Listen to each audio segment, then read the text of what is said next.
levando o rebanho para o lado ocidental do deserto, chegou ao monte de Deus, a Horebe.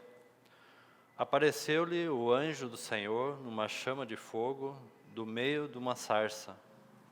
Moisés olhou, e eis que a sarça ardia no fogo, e a sarça não se consumia.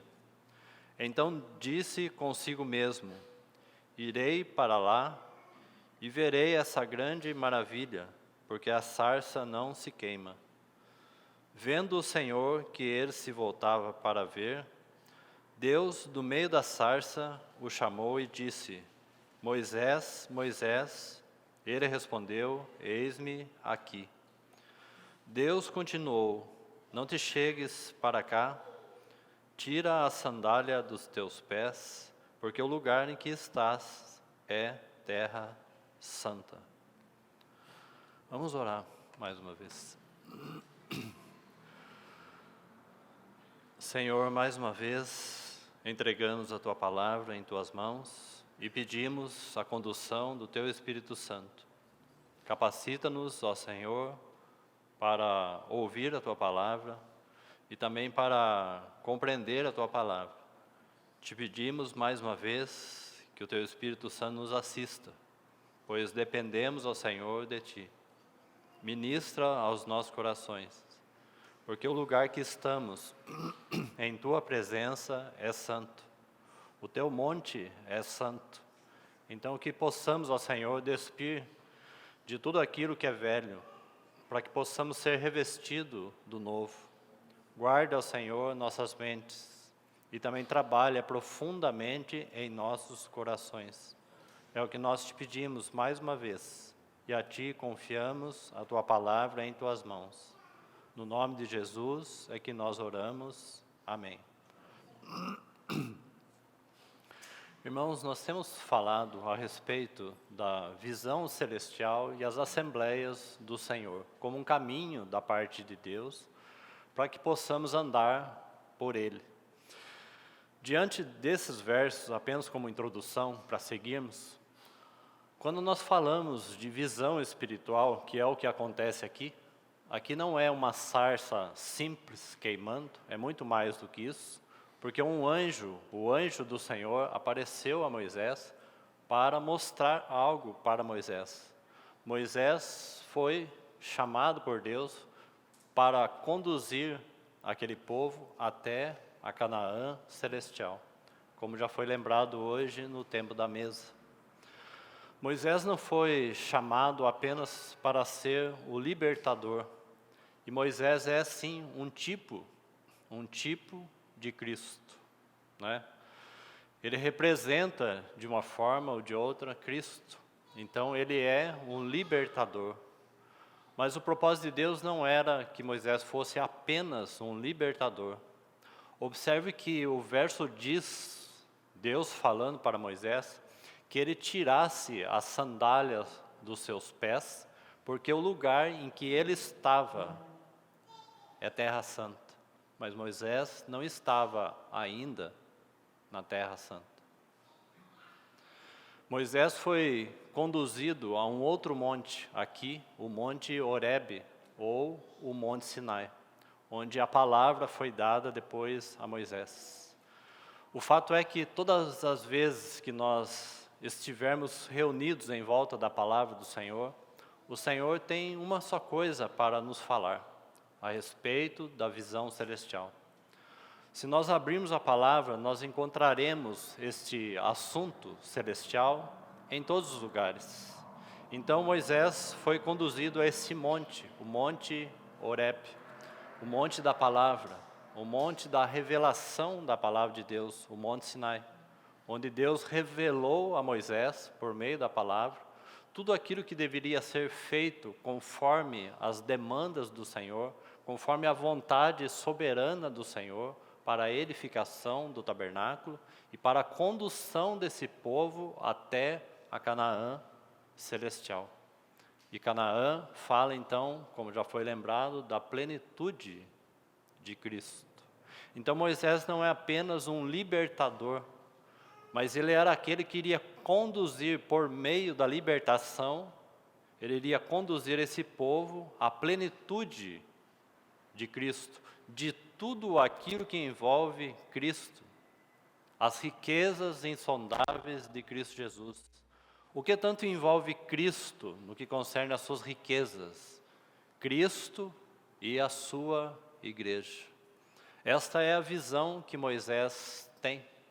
Como que deste monte da palavra de Deus, por meio dessa sarça, porque ela fala de visão, o anjo do Senhor apareceu nessa sarça, que não se consumia, não é?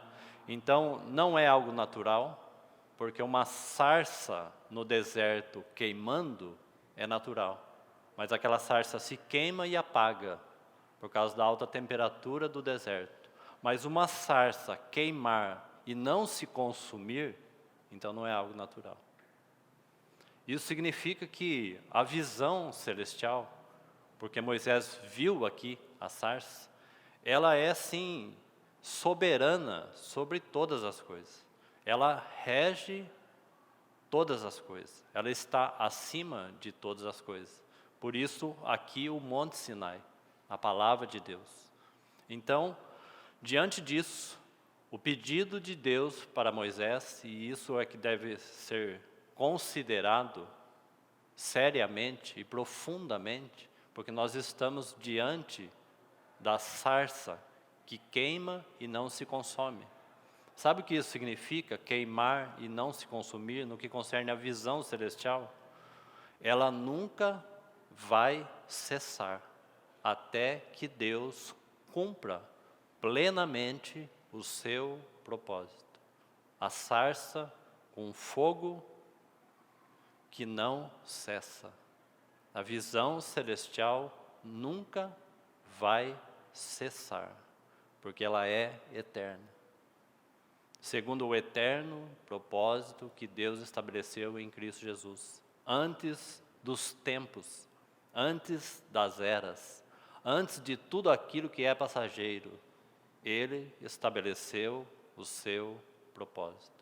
E Ele é soberano, e é por Ele e por meio dEle que o Senhor vai cumprir todas as coisas. E diante disso, diante do monte de Deus, o Monte Santo, porque sempre que nós encontramos a expressão monte, esse aqui não é o mesmo monte do que o Monte Sião. Monte Sião é um monte, Monte Horebe, o Monte Sinai é outro monte. Mas observe a realidade espiritual que o Espírito Santo traz a respeito destes montes. Se os irmãos forem cuidadosos na sua meditação, vocês vão observar que sempre que o Senhor deseja trazer algo mais puro, com uma essência mais profunda, o Senhor precisa, de uma forma ou de outra, conduzir os servos, os profetas, a sua igreja, o seu povo, a um lugar mais puro, a um lugar mais elevado. Pode observar. E aqui então é uma relação, este monte, com a palavra de Deus. Nós temos um outro monte que nós vamos falar hoje, que está intimamente ligado então com o Monte Sião, que é o lugar de refúgio, como nós temos visto. E nós, pela obra de Cristo, temos chegado a este lugar de refúgio. O fato é que diante disso, Moisés, ouvindo as palavras de Deus, e Deus pedindo para Moisés que ele tirasse as sandálias dos seus pés, porque o lugar em que estás é terra santa. O fato é, não é porque Canaã é um lugar santo, como também foi lembrado aqui, mas é porque Deus está lá, é sua terra. O lugar em que Moisés está é santo, porque Deus está. Será que nós temos essa percepção? Aonde ele está é o Monte Santo, porque ele é santo. E a tentativa de introduzir nossas mãos, a tentativa de introduzir nossas tradições, nossos conceitos, deve ser lançado por terra. porque o Senhor quer falar algo puro e limpo. Moisés, tira as sandálias dos teus pés, tira os seus conceitos, suas ideias religiosas, seus pensamentos, tire as suas mãos, sua carne, seus esforços e se renda de uma vez para sempre ao Senhor e à visão celestial. Se está cansado de tentar viver vida cristã, pare de tentar. Deixe de tentar. E permita ser consumido pela visão celestial. Isso é os nossos esforços, a tentativa de fazer isso, de fazer aquilo, de tentar melhorar isso, de melhorar aquilo. Deixe, tire a sandália dos teus pés. Se renda à visão celestial, para que ela venha consumir sua vida para todo sempre. Porque a visão é algo que nos consome. Irmãos, vida cristã não é coisas que estamos fazendo. Se a vida cristã se resume nas coisas que fazemos, nas reuniões que temos, isso não é vida cristã. Isso não é visão celestial. Visão celestial é ser consumido pelo nosso Deus, por Ele, por tudo aquilo que Ele é e por tudo aquilo que Ele fez. Isso é vida cristã. Então que o Senhor abra os nossos olhos, queridos irmãos. Tire a venda religiosa. Tire as tentativas e retentativas de mudar as nossas vidas. Então façamos isso como congregação e como indivíduos. O lugar do Monte Santo é santo. Tiremos as sandálias dos nossos pés para vermos ao Senhor. Então Moisés, um libertador, tomado pela visão, consumido pela visão celestial, ele vai edificar o tabernáculo de Deus e para Deus. Então ele não é apenas um libertador, ele é aquele que vai conduzir esse povo até a plenitude de Cristo. E o edificador do tabernáculo, lugar da habitação de Deus, onde então Deus colocaria a sua glória, a sua presença, a sua Shekinah estaria ali, a glória, a presença de Deus. Então, mediante a palavra de Deus, Moisés receberia do céu a planta celestial. Lembra-se de Hebreus, falando de Abraão, que aguardava a cidade que tem fundamento, a qual Deus é o arquiteto e o edificador. Então Moisés, o que ele recebeu quando a palavra foi dada a ele? Ele recebeu a planta celestial de Deus. Veja então Moisés que faça tudo conforme o padrão da planta celestial de Deus. Isso é visão espiritual. É assim que a casa de Deus é edificada. É assim que a igreja de Deus é edificada, com uma visão do alto. Buscai as coisas lá do alto, onde Cristo vive e está. Então é a partir daí que o Senhor edifica. E por isso que sempre o Senhor está conduzindo, então, o seu povo, os seus servos, a um alto monte. Porque Ele deseja mostrar algo, para que sejamos então guiados por isso. Então voltemos lá em Hebreus, onde nós paramos. E vamos ainda considerar algumas coisas que vimos ali. Vamos passar por alguns versos rapidamente nesse livro. E esse livro tem muito a nos falar a respeito exatamente disso. Do tabernáculo celestial de Deus, um tabernáculo feito não por mãos de homens, mas edificado pelo próprio Deus, não por mãos humanas. Isso fala da edificação da igreja. A igreja não é uma concepção de homens, não é uma ideia nossa. A igreja é algo que foi realizado pelo próprio Deus. E está no coração de Deus. Na reunião passada nós vimos que Cristo é a glória de Deus e que a igreja é a glória de Cristo. Então isso se completa no que diz respeito ao propósito de Deus. Vou repetir. Cristo é a glória de Deus e a igreja é a glória de Cristo. E isso rege todas as coisas. Isso está escrito e estava escrito na antiga aliança, na sombra, na figura, na tipologia, de uma forma ou de outra, todos esses servos, profetas, estavam sendo conduzidos a uma realidade que estava por vir. E Cristo veio e trouxe, por intermédio do Espírito Santo, essa realidade.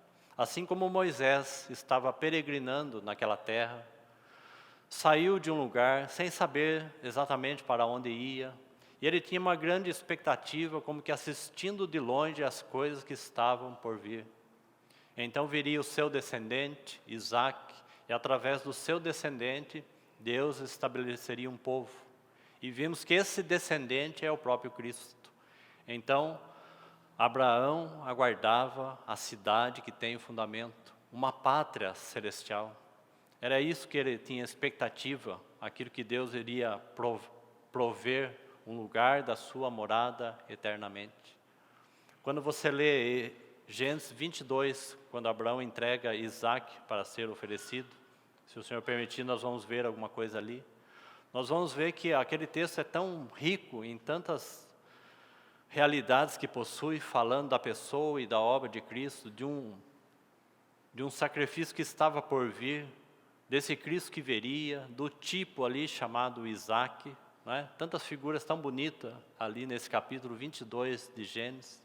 E nós vamos ver que Abraão, depois de ter realizado tudo aquilo que fala da pessoa e da obra de Cristo, é dito que então Abraão encontrou lugar permanente para a sua habitação. Mas Abraão não era aquele que peregrinava?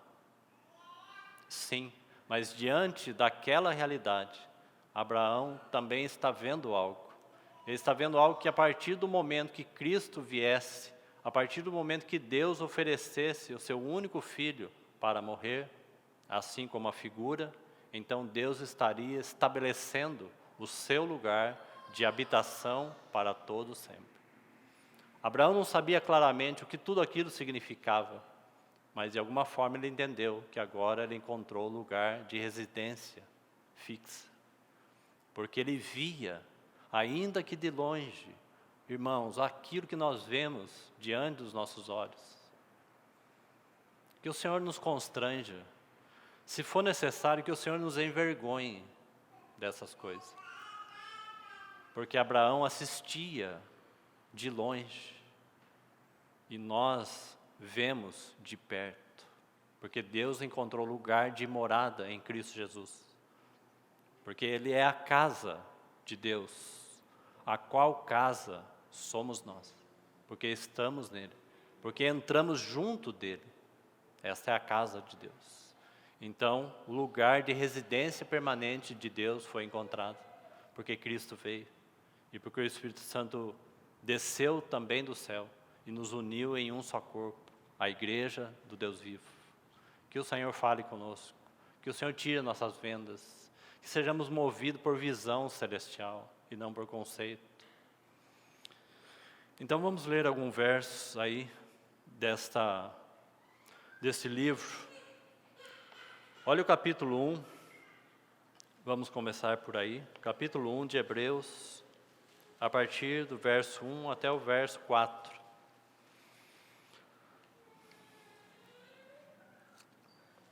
Diz assim: havendo Deus outrora falado muitas vezes, então olha aí para a sua Bíblia, muitas vezes e de muitas maneiras aos pais pelos profetas. Ele está falando lá da sombra, das diversas formas, maneiras, como que ele falava, por visitação, por anjo, não é? Como nós falamos, um anjo apareceu a Moisés.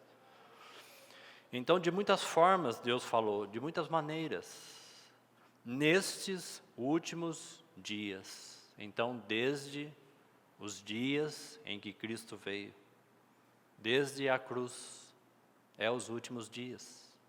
Nestes últimos dias, então olha, queridos irmãos, que Deus coloca um ponto final, mas não é um ponto final de fim, é um ponto final de começo de uma nova realidade. Mas é um ponto final de uma única maneira em que o Senhor nos fala. A única maneira que o Senhor encontrou lugar de habitação no meio do seu povo. Nestes últimos dias nos falou pelo Filho, a quem constituiu o herdeiro, já lembramos desse texto, a quem constituiu o herdeiro de todas as coisas, ou então sobre todas as coisas.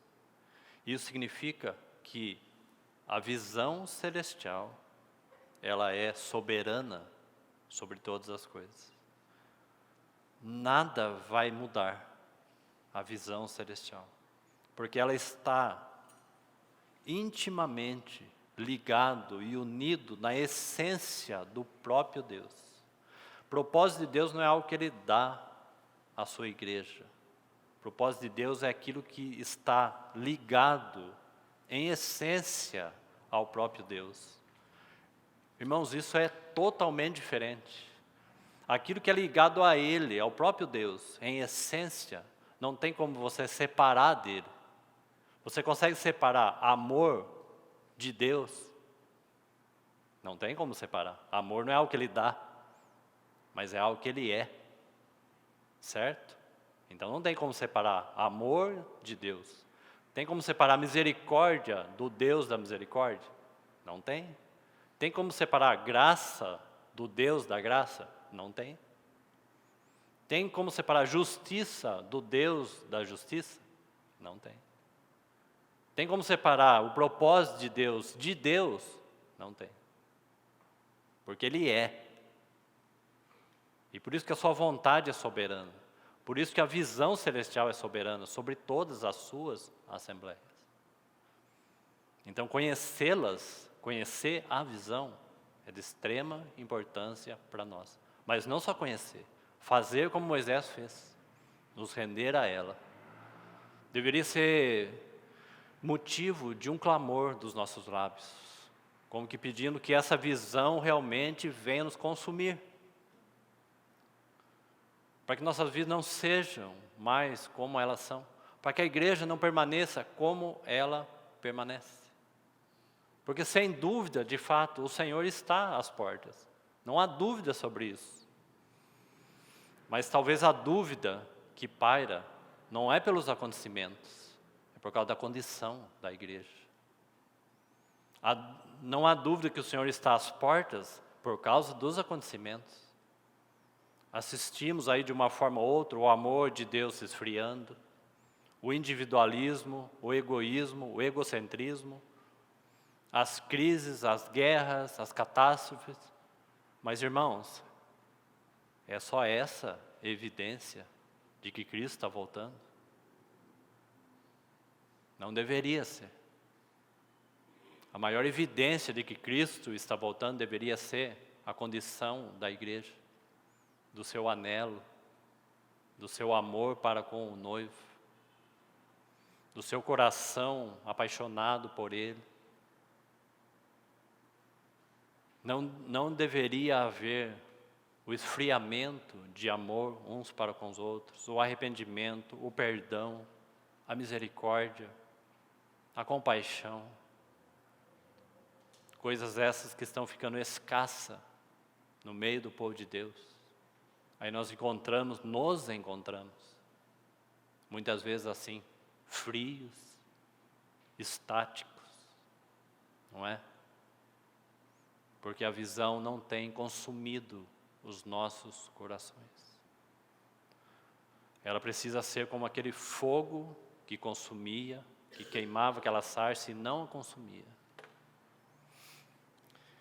Então, Ele nos falou pelo Filho, herdeiro sobre todas as coisas, falando então do seu governo sobre tudo, pelo qual também fez o universo. Ele que é o resplendor da glória, a expressão exata do ser de Deus, sustentando todas as coisas pela palavra do seu poder, depois de ter feito a purificação dos pecados, então Ele assentou.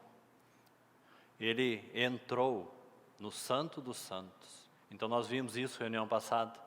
Ele é aquela âncora de Hebreus. Depois daquela promessa, a vontade de Deus, confiada a Abraão, lembre-se disso. E Hebreus vai dizer que aquela promessa, ela é imutável. E Deus havia confiado a Abraão duas coisas que são imutáveis: a vontade de Deus e a promessa, não é possível alterar. E Deus, não encontrando ninguém, jurou por si mesmo, né, que isso iria ser cumprido. Então ele, não encontrando ninguém superior, jurou por si mesmo, como que a garantia e o selo de que a vontade de Deus e a promessa de Deus é fiel, e elas vão ser completadas. Então Jesus, como aquele precursor, ele abriu o caminho, como nós vimos. Temos, pois, intrepidez para entrar no Santo dos Santos. Por quê? Porque ele, depois de ter feito a purificação de pecados, o que ele fez? Assentou. Nosso Senhor Jesus, ele é o libertador. Moisés era um tipo, mas nós vamos ver que ele realizou essa obra de libertação para algo maior, para que o seu propósito fosse cumprido. Então ele é o purificador, ele é o libertador. E depois dele ter feito esta obra, a obra da cruz, o que ele fez? Ele assentou. A ideia é, ele descansou. Está consumado, porque uma obra foi completada. Descanso. Então ele entrou e assentou neste lugar, como o texto está dizendo aí. Depois de ter feito purificação dos pecados, assentou à direita da majestade nas alturas, tendo se tornado tão superior aos anjos, que herdou mais excelente nome do que eles. No capítulo 2, o verso 1. Por esta razão, a razão que acabamos de citar, por esta razão, então veja se isso tem sido o nosso coração. O por esta razão está descrito com todos os detalhes aí, do versículo 1 do capítulo 1 até o verso 14. Nós lemos só até o verso 4. Por esta razão, o que nós fazemos? Qual é a nossa reação diante disso, diante dessa cena?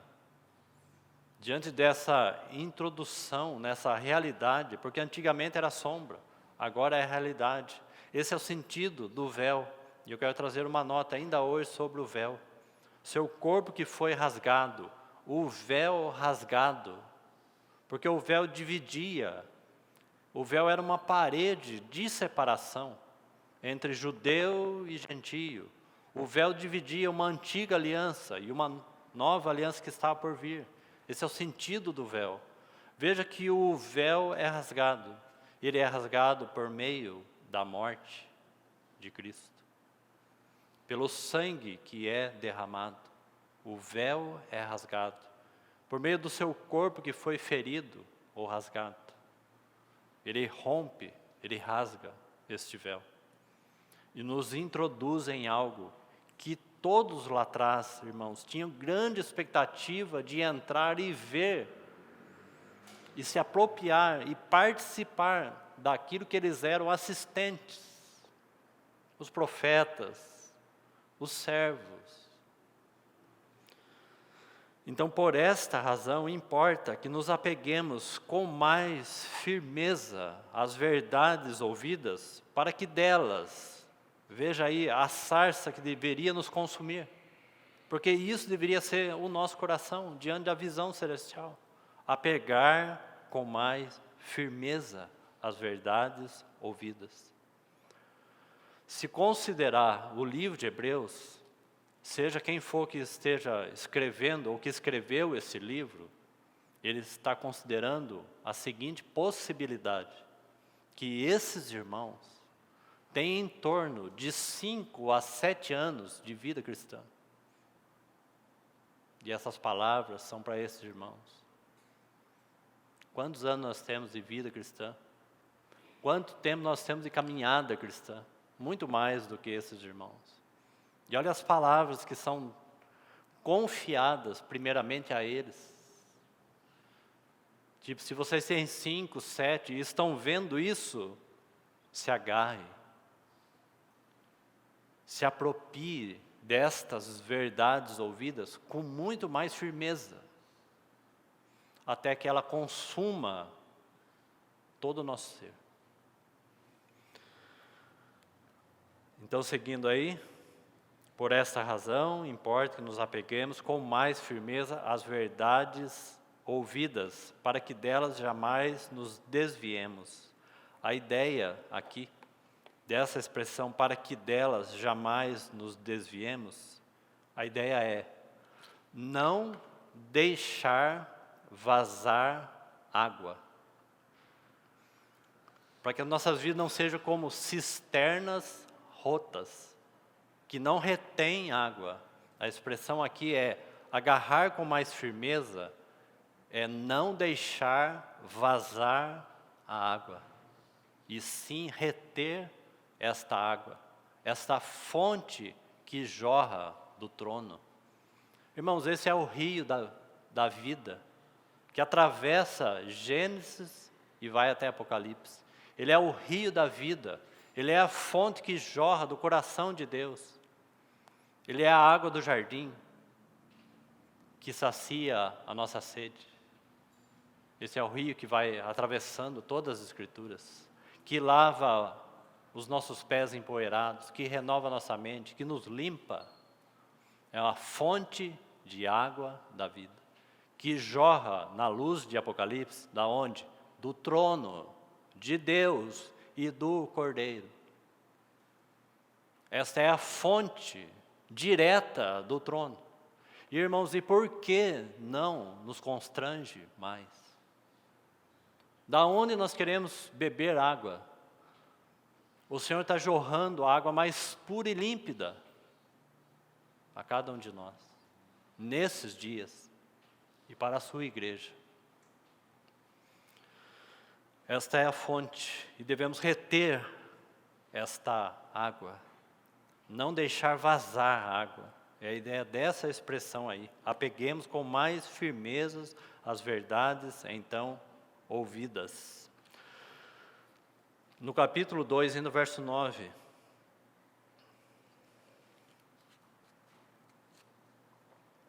Vemos, todavia, aquele que por um pouco, tendo sido feito menor do que os anjos, Jesus, só Jesus, você tem uma vírgula aí, menor do que os anjos, vírgula, Jesus.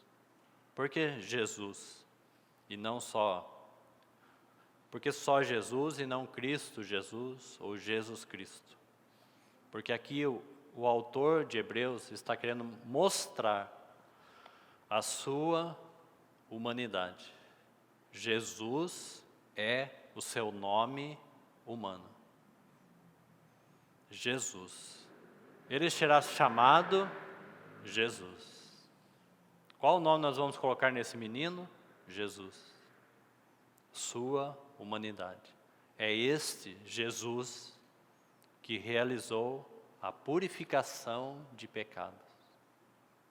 E quando ele foi assunto aos céus, ele então herdou um nome muito mais excelente, ou acima de todos os nomes.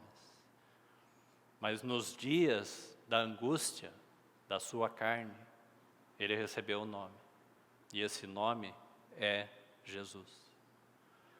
Se ele não recebesse esse nome na sua humanidade, Jesus, nenhum de nós entraríamos junto dele no Santo dos Santos. Porque Hebreus vai falar desse grande sacerdote sobre, lembre-se desse texto, grande sacerdote sobre a casa de Deus. Jesus, um grande sumo sacerdote que ministra até hoje. Então este Jesus, por causa do sofrimento da morte, então nós estamos vendo a provisão de Deus, a provisão de Deus. E por isso que nós temos intrepidez, por isso nós possuímos intrepidez. Nós estamos falando ainda sobre isso. de entrar e permanecer nesse Monte Sião, lugar de refúgio. Nós estamos vendo ainda o aspecto agora da provisão. Porque Hebreus, então, capítulo 10, vai falar de provisão. Então vamos seguir aí, observando isso, porque hoje eu quero citar ainda e mostrar para os irmãos um outro monte. Porque o sentido do Monte Sião nós já falamos, lugar de refúgio, certo? Então vamos unir as duas coisas, dois montes que basicamente estão unidos intimamente.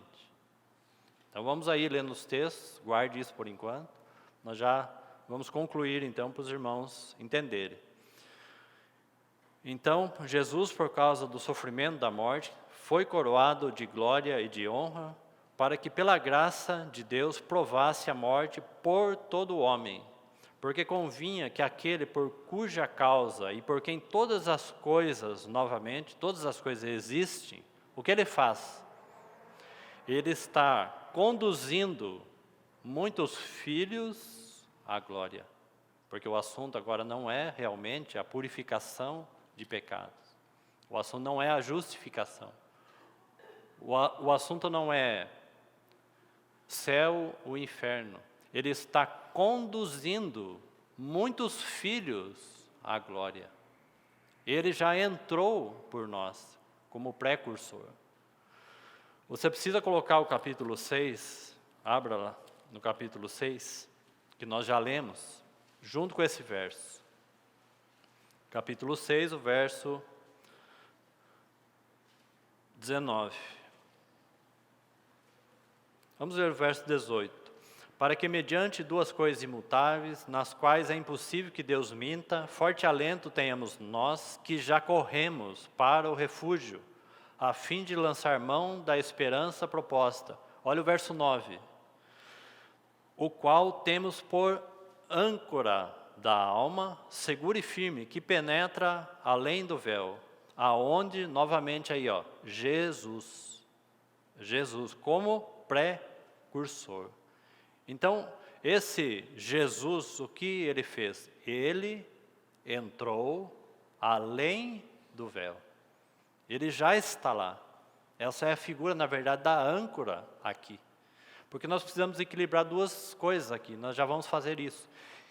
Nosso Senhor Jesus entrou, por meio da obra que Ele realizou, Ele entrou além do véu. Efésios diz que Ele já está assentado.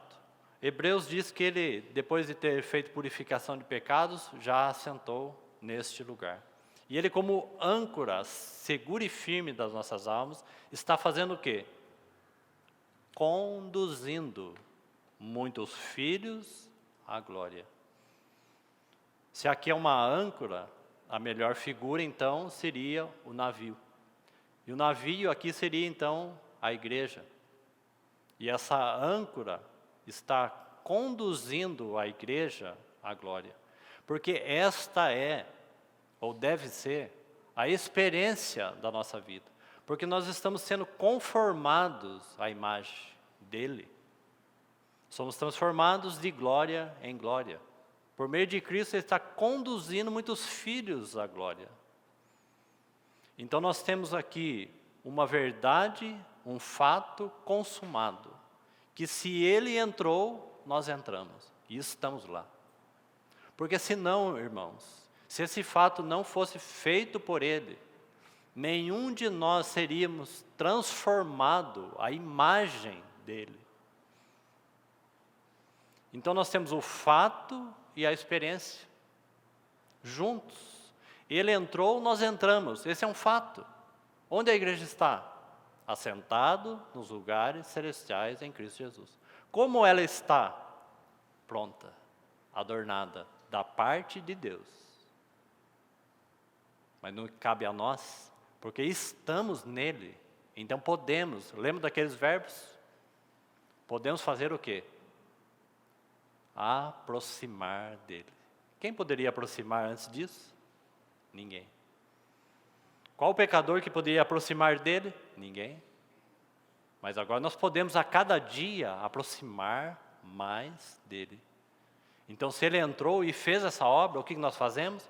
Nós aproximamos, guardamos a palavra, consideramos uns aos outros, congregamos uns com os outros, porque ele entrou. Então, verso 10 do capítulo 2, porque convinha que aquele por cuja coisa e por quem todas as coisas existem, conduzindo muitos filhos à glória, aperfeiçoasse por meio do sofrimento, autor da salvação deles.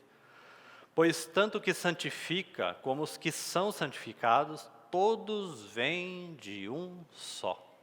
Viu? Pois tanto o que santifica como os que são santificados, todos vêm de um só. Por isso é que ele não se envergonha de lhes chamar irmãos, dizendo: aos meus irmãos declararei o teu nome e cantar-te-ei louvores no meio da congregação. E por isso o autor de Hebreus vai deixar: não deixemos de congregar como é de costume. Viu o motivo pelo qual congregamos? Não é? Porque ele está presente na congregação. Ele anda no meio dos candeeiros. Ele é aquele que congrega junto com o seu povo, junto dele. Então, olha aí o verso 1 do capítulo 3. Capítulo 3, verso 1. Por isso, santos irmãos, veja outra palavra, por isso, santos irmãos, que participantes, não é assistente, não é vendo de longe, mas é participante. Do quê? Da vocação celestial. Essa vocação celestial, ela é a visão celestial. A palavra para vocação pode ser encontrada como que chamamento. O chamamento de Deus, o chamamento celestial. Não é chamamento para pregar a palavra, para fazer coisas, para serviço. É o chamamento de Deus. Iluminados os olhos do vosso coração para saberes qual é o seu chamamento de Deus, a visão celestial. Então, somos participantes da vocação celestial de Deus. Considerai atentamente o apóstolo e sumo sacerdote da nossa confissão, o qual é fiel, observe aí, seguindo a leitura, o qual é fiel àquele que constituiu, como também Moisés o era, em toda a casa de Deus. Novamente, Jesus, todavia, tendo sido considerado digno de tanto maior glória do que Moisés. Claro, Moisés era apenas um tipo, e o Senhor Jesus é a realidade. Quanto maior honra do que a casa tem aquele que a estabeleceu, pois toda a casa é estabelecida por alguém, mas aquele que estabelece todas as coisas é Deus, sua vontade, seu propósito, a visão celestial, estabelecido por Deus, porque é Ele que estabelece todas as coisas. E Moisés era fiel em toda a casa de Deus, como servo, para testemunho, olha aí para sua Bíblia, para testemunho do quê? Das coisas que haviam de ser anunciadas.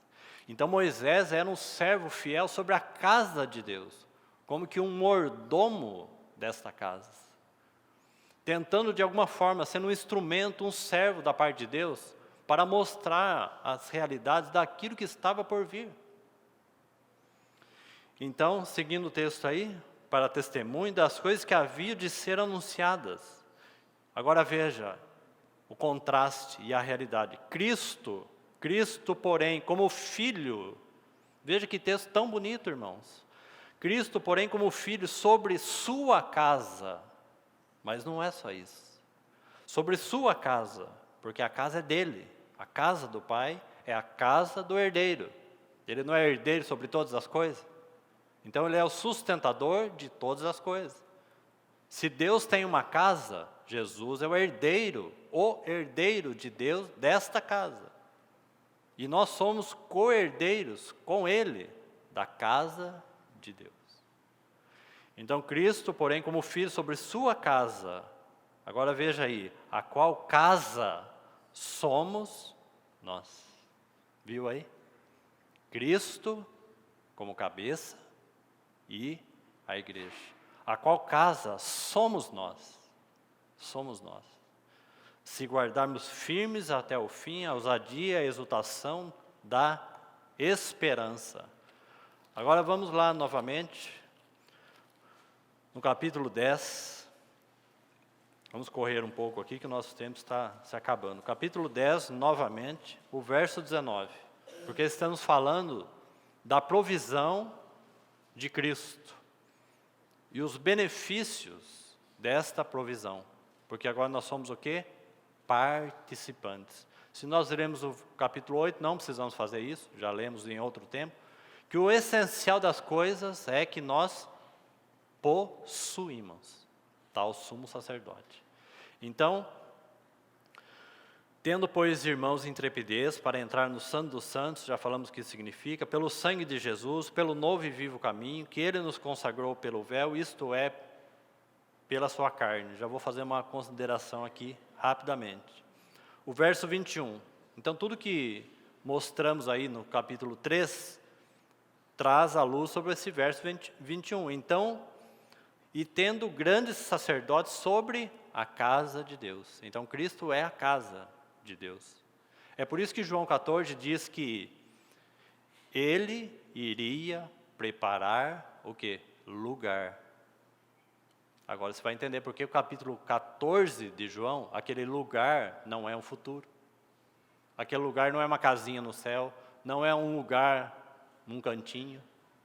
Pois vou preparar-vos lugar. Qual é o lugar, queridos irmãos? O lugar é nele mesmo, porque Ele é a casa de Deus. Pois vou preparar-vos lugar. João 14 está falando da onde? O nosso Senhor Jesus iria para a cruz. E lá na cruz Ele iria unir todos a Ele. E faria nele mesmo morada, lugar de habitação. Ele é a casa de Deus, a qual casa somos nós. Onde Ele está? Ele está no trono. Como quem? Como um grande e sumo sacerdote. Como ministro da sua casa. Ele ministra como sumo sacerdote. Ele não vai realizar um sacrifício uma vez por ano, porque isso era na antiga aliança. Ele entrou de uma vez para sempre, e nós entramos com Ele.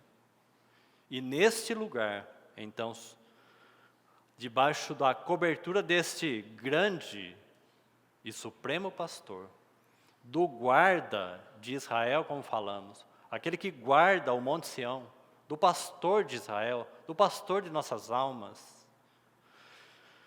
Então, você tem os verbos que já foram citados. Aproximemo-nos, capítulo 20, verso 22, guardemos, verso 23, consideremos-nos, verso 24, e não deixemos de congregar, verso 25. Esses verbos aqui, essa vida, melhor dizendo, ela se tornou possível. Por quê? Porque Ele abriu o caminho e nós o possuímos. Entende, irmãos? Qual a nossa necessidade? Aproximar mais dEle. Porque já estamos nele. Isso tem um nome, provisão. Provisão. Provisão para amá-lo, para buscá-lo, para viver a vida de comunhão uns com os outros, para estimularmos no amor e na fé. Então agora sim, então nós temos o quê? Um fato que já aconteceu. E nós temos agora a experiência de buscá-lo, de desejá-lo, de amá-lo. Fato e a experiência. O fato é, todos nós estamos nele, ele já entrou. A experiência é viver a vida uns com os outros, para experimentar, escute isso, para experimentar do bom pastor, do grande pastor. Você pode dizer assim, não, eu tenho o meu pastor. Você não vai provar quase nada do cuidado do bom pastor, se eu e você não seguirmos as pisadas agora do rebanho. A experiência que nós temos, o guarda de Sião, não é numa vida solitária cristã. A experiência que nós temos, o guia, é que nós seguimos as pisadas do rebanho. Porque onde estão as pisadas do nosso Cristo? Elas estão na caminhada do rebanho. A realidade de Canaã é essa. Então ele é o guarda de Sião, ele é o pastor, ele é o nosso pastor. Então, irmãos, que o Senhor nos ajude nesse aspecto aí da comunhão uns com os outros. Que é por esse caminho agora que nós podemos provar mais dele, mais da purificação, mais do seu pastoreio, dos seus cuidados. Existe, quando o Senhor fala do bom pastor, falando do bom pastor e das ovelhas, o bom pastor dá a vida pelas ovelhas, esse é um aspecto. Mas o bom pastor também, depois nós vamos ler esses versos não hoje, o bom pastor, ele conduz as ovelhas. Então ele não só dá a vida pelas ovelhas, mas é dito em João 10 que ele conduz o rebanho. Então são duas coisas, ele conduz o rebanho e dá a vida pelas ovelhas. É muito comum nós falarmos assim, e é verdade, que quando tem uma ovelha perdida, então cuidado não confundir as coisas. Quando tem uma ovelha perdida, o que o pastor faz? Você sabe o que ele faz. Ele deixa as outras ovelhas, né? De 100 ovelhas, uma ovelha se perde, então ficou 99, ele deixa as 99, então cuidado com isso. Ele deixa as 99, em partes. Ele vai atrás da ovelha perdida. Então aqui as ovelhinhas perdidas e os indivíduos perdidos repousam às vezes sobre isso. Sim, ele vai buscar a ovelha perdida. Só que esse não é o fim. Você já se fez uma pergunta, por que ele buscaria uma ovelha perdida? Faça a sua reflexão. Por que ele busca uma ovelha perdida? Só porque ela está perdida? E o rebanho, as 99 estão perdidas? Não. Por quê? Porque elas estão no refúgio. É um rebanho. Elas estão protegidas. Então o pastor pode deixar o rebanho e buscar uma ovelha perdida. A pergunta é, por que ele busca a ovelha perdida? Para introduzir de volta ao rebanho. Compreendeu? Então faça o uso correto das coisas, da palavra de Deus. Se ele deixa o rebanho, ele sabe que o rebanho está guardado. Ele é o guarda de Sião. O rebanho está ali. Elas estão amparadas, elas estão protegidas, elas estão no caminho. Então ele vai buscar a perdida para introduzir de volta no rebanho. Então ovelhas que se desviam do rebanho são ovelhas teimosas. E elas estão indo contra a vontade de Deus. E elas não vão prosperar. O pastor vai buscá-la, mas para trazer de volta ao rebanho. Então esses verbos eles podem ser aplicados na vida prática, daqueles que já entraram então neste lugar. Rapidamente, abra em Gênesis 22, quero fazer isso de maneira rápida por causa do tempo, para eu unir ainda hoje duas coisas, dois montes que formam quase que um único monte. Gênesis 22, a história então, o último altar da vida de Abraão, que Abraão então vai oferecer Isaque. Então nós falamos já bastante sobre esse lugar de refúgio, que é o lugar seguro, lugar de proteção, seguir as pisadas do rebanho, esse rebanho está protegido, guardado, falamos disso. Esse é o sentido de Monte Sião. Bom, o Monte Sião nunca seria realidade para nós, sem considerar tudo isso que nós vimos em Hebreus. Certo? Por meio do sangue e da carne do corpo de Cristo que foi rasgado. certo? Isso fala do quê? Provisão. Se ele não derramasse o sangue, isso é provisão. Se a sua carne não fosse rasgada, está falando de provisão do seu sacrifício. Nós não vamos ter tempo para ler, eu queria ler o versículo de Mateus, quando fala do véu. Que quando Jesus entregou o seu Espírito, o que aconteceu? Deixa eu passar rapidamente por isso. Quando Jesus entregou o seu Espírito, o que aconteceu lá no templo físico? Qual é o registro? De Mateus 27, que o véu que separava, né, você tem átrio, santo lugar e santíssimo lugar, e no santíssimo lugar, santo dos santos, entrava uma vez por ano o sumo sacerdote. Sempre com sangue, não sem sangue. Sempre com sangue para fazer purificação dos pecados e de todos, certo? Essa é a figura. Então você tem os sacerdotes que estavam ministrando ali no santo lugar e um véu separava. Ninguém tinha acesso ali. Então Jesus entrou nesse lugar, essa é a realidade espiritual, e no dia que ele entregou ali na cruz seu Espírito, Pai, nas tuas mãos entrego o meu Espírito, o que aconteceu? É dito que o véu rasgou. De que maneira? Ele rasgou de cima a baixo.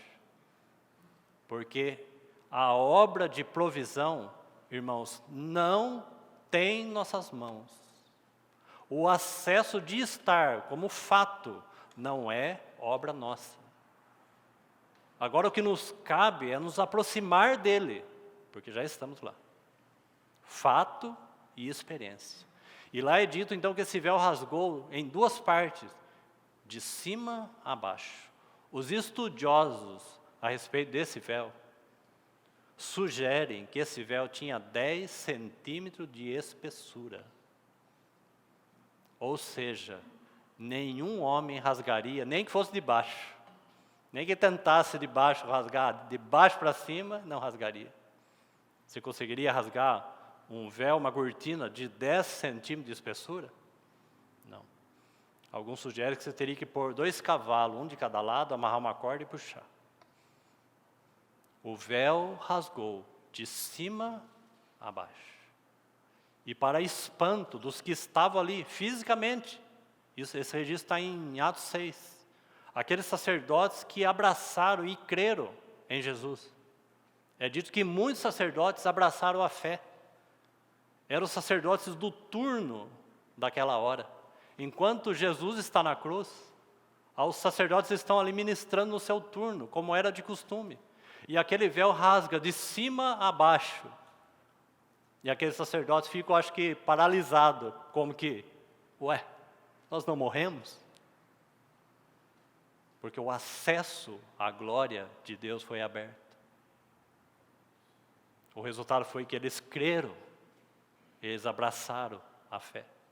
Porque se fosse na antiga aliança, eles teriam sido mortos com a glória de Deus. O véu rasgou e eles se depararam com o quê? O Santo dos Santos. E eles abraçaram a fé. Eles não morreram. Pelo contrário, eles passaram a ter vida. Porque o véu foi rasgado. Sua carne foi rasgada. Entende, irmãos? Esta é a provisão de Deus. Ninguém poderia fazer isso. E Ele nos colocou, então, neste lugar. E aí nós temos esse último altar da vida de Abraão. Então, eu só vou destacar alguns versos. O verso 2, acrescentou Deus, toma teu filho, teu único filho Isaque, que é um tipo a quem amas, vai à terra de Moriá e oferece ali em holocausto sobre aqui está, um dos montes, né, que a geografia mostra vários montes. Um deles nós já falamos, Monte Sião.